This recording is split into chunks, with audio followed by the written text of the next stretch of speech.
Hello friends, ನಮ್ಮ Kannada news ಚಾನೆಲ್ಗೆ ಸ್ವಾಗತ. ಇಂದು ರಾಜ್ಯದ ಹವಾಮಾನ ಸುದ್ದಿ ತಿಳಿಯೋಣ. ಯಾವ ಜಿಲ್ಲೆಗಳಲ್ಲಿ ಮಳೆಯಾಗುವ ಸಾಧ್ಯತೆ ಇದೆ ಎಂಬ ಮಾಹಿತಿಯನ್ನು ಈ ವಿಡಿಯೋದಲ್ಲಿ ನೋಡೋಣ. ಬೆಂಗಳೂರು, ಮೈಸೂರು, ರಾಮನಗರ, ಮಂಡ್ಯ ಭಾಗದಲ್ಲಿ ಮಳೆಯಾಗಿಲ್ಲ. ಆದರೆ ಬಿಸಿಲಿನ ಜಲ ಕೊಂಚ ಕಡಿಮೆಯಾಗಿದೆ. ಏಪ್ರಿಲ್ 15 ಮತ್ತು 16ರಂದು ರಾಜ್ಯಾದ್ಯಂತ ಒಣ ಹವೆ ಇರುವ ಸಾಧ್ಯತೆ ಇದೆ ಎಂದು ಹವಾಮಾನ ಇಲಾಖೆ ತಿಳಿಸಿದೆ. ಉತ್ತರ ಕನ್ನಡ, ದಕ್ಷಿಣ ಕನ್ನಡ, ಚಿಕ್ಕಮಗಳೂರು, ಕೊಡಗು, ಶಿವಮೊಗ್ಗ, ಬೀದರ್, ಬೆಳಗಾವಿ, ಧಾರವಾಡ, ವಿಜಯಪುರ ಸೇರಿದಂತೆ ಹಲವೆಡೆ ಭಾರೀ ಮಳೆಯಾಗಿದೆ.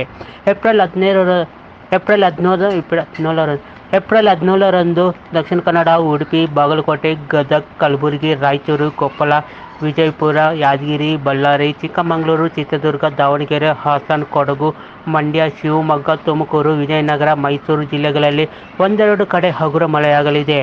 ಏಪ್ರಿಲ್ 20ರವರೆಗೂ ಅಲ್ಲಲ್ಲಿ ಮಳೆಯಾಗಲಿದೆ. ಕರಾವಳಿಯಲ್ಲಿ ಒಣ ಹವೆ ಇರಲಿದ್ದು, ಬೆಂಗಳೂರಿನಲ್ಲಿ ಮೋಡ ಕವಿದ ವಾತಾವರಣ ಇರಲಿದೆ ಎಂದು ಹವಾಮಾನ ಇಲಾಖೆ ತಿಳಿಸಿದೆ.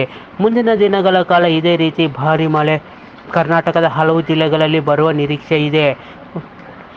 ಮುಂದಿನ ದಿನಗಳಲ್ಲಿ ಇದೇ ರೀತಿ ಭಾರೀ ಮಳೆ ಕರ್ನಾಟಕದ ಹಲವು ಜಿಲ್ಲೆಗಳಲ್ಲಿ ಬರುವ ನಿರೀಕ್ಷೆ ಕೂಡ ಇದೆ. ಉತ್ತರ ಕರ್ನಾಟಕದ ಜಿಲ್ಲೆಗಳಲ್ಲೂ ಕೂಡ ಸೇರಿದಂತೆ ಮಲೆನಾಡು, ಕರಾವಳಿ ಜಿಲ್ಲೆಗಳಲ್ಲಿ ಮಳೆ